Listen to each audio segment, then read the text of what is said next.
it's Ruby, and today I'm going to be talking to you about how to write a good thesis statement. Your thesis statement is basically your introduction for your essay, and in this you want to outline what you're going to be talking about for the rest of the essay and also your stance on the matter. That second one is especially important for an RS essay, so let's say you're writing on euthanasia, you want to just set out whether you're for or against the motion. When you're setting out what you're going to be talking about, it's important to be specific. Instead of just saying, I'm going to be talking about Gatsby, Tom and Daisy, Gatsby's infatuation with the American dream, Daisy's love for her daughter, and Tom's physical appearance. It just makes it less vague and ambiguous. I usually like to start with a quote, and this could be from the text itself that you're studying, or perhaps it could be from a famous philosopher, a politician. Alternatively, you could choose a fact, but the most important thing is that you link it to your argument. So for example, you could say, a St. Louis cab driver once said, sometimes you've got to put your principles aside and do the right thing. Joseph Fletcher was greatly inspired by this. When you do mention key people, assign them their books and the publication date of that book.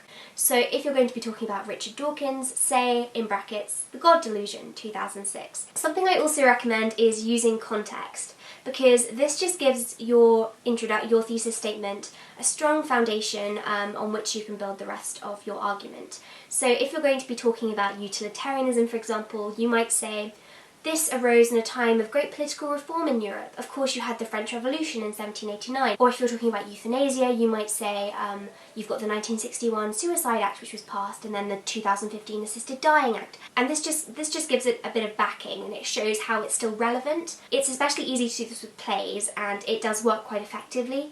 So last year I studied A Doll's House by Ibsen for my GCSE text, and I opened all of my essays in practically the same way by saying, the curtain rises on Henrik Ibsen's A Doll's House in the Theatre Royal in Copenhagen in 1879, and it just gives a recognition that it's not just a text, there is also a person behind it. I actually do like to bring in a mini point, nothing major, but just something maybe more general about the play.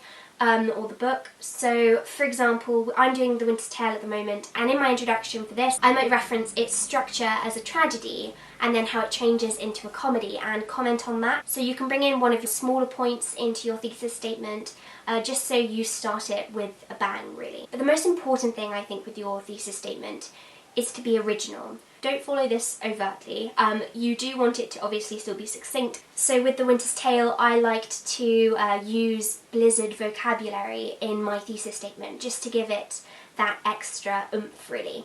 And on my blog, www.mygrangerlifestyle.wordpress.com, you can see examples of some thesis statements that I've written, just so you can get a general idea.